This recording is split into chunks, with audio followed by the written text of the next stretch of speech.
Doslova, ja sa pomodlím za slovo, aby nebolo zo mňa, aby Duch Svätý konal skrze môj život k vám. A ja verím tomu, že ten prúd bude prúdiť menej Krista. Haleluja. Drahoče, ja sa modlím práve teraz, Pane, na tomto mieste, Pane. Prevezmi, Pane, Ty, Pane, pod Tvojou kontrolou, Pane, teraz, Pane, na tomto mieste, Pane. Nechcem, Pane, ja rozprávať, Pane, zo tela, Pane, ale chcem rozprávať, Pane, z ducha, Pane. Rozprávaj, Pane, skrze môj život, Pane, k ľuďom, Pane. Ja som len nadúval, Pane. To, čo mám, to dám, Pane. Sterbo zlato nemám. Ale viem, čo dať. Je Božie slovo, Pane, Tvoje, Pane. Prevezmi, Pane, Ty, Pane, pod Tvojou kontrolou, Pane. Na tomto mieste. Amen. No Žalmy penov, 31. kapitola. Hospodin, k Tebe som sa utekal. Kado David, penov, David. Hospodin, k Tebe som sa utekal, nech nie som nikdy zahanbený.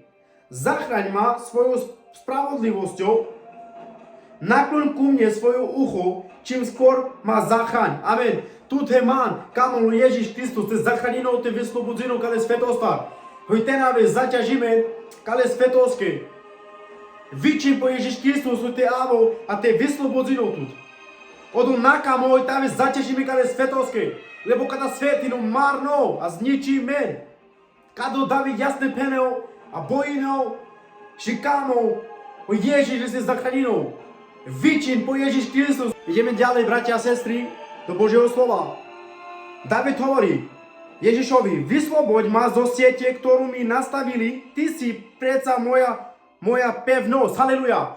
Kedy tu práve hovorí David Ježišovi, Ježiš, vysloboď ma od toho sieti. Vieš, čo je tá sieť? Tento svet, lebo David nechcel byť vo svete. Ale chcel, aby Ježiš Kristus ho vyslobodil od toho sveta. Tento sieť znamená tento svet. Teba aj mňa chce Ježiš zachrániť, vyslobodiť. Aby si nebol zaťažený v tomto svete. Nedaj priestor diablovi. Ale zopri sa na Ježiša Krista, lebo Ježiš Kristus volá na tvoje srdce. Nedaj mu polovičné srdce, ale daj mu celé srdce. A to jasne píše Biblia. David nedal mu polovičné srdce, ale dal mu celé srdce, aby Ježiš Kristus ho zachránil, spasil. Amen, haleluja. Ideme ďalej. 31. kapitola Žalmy, 6. verš hovorí. Svojho ducha zverujem do tvojich rúk. Vykúpil si ma, Hospodin. Haleluja, celkom peno, čo chcem tu povedať, že Ježiš Kristus vykúpol ťa na Golgotu. Ježiš za teba zomrieť, za teba aj za mňa. Že ty a ja sme tu na tomto mieste. Haleluja. 31. kapitola Žalmy, 23. verš hovorí. V úkosti som si povedal, odvrhnutý som pred tvoje tváre. Ty však vypočul moje úpenlivý hlas, keď som k Tebe volal o pomoc. Haleluja. Milujete Hospodina, všetci jeho zbožní, Hospodin chráni verných. Haleluja.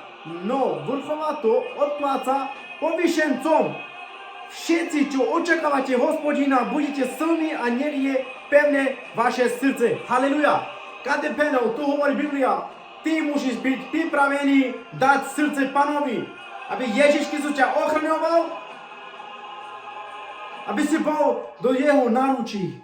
On ťa chce, on ťa miluje, on ťa nechce nechať do tomto svete, ale buďme naozaj pripravení a dajme Ježišove naše srdce, lebo Boh ťa miluje.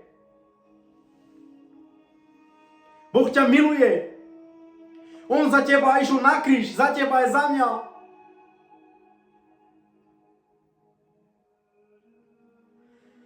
Haleluja. Amen.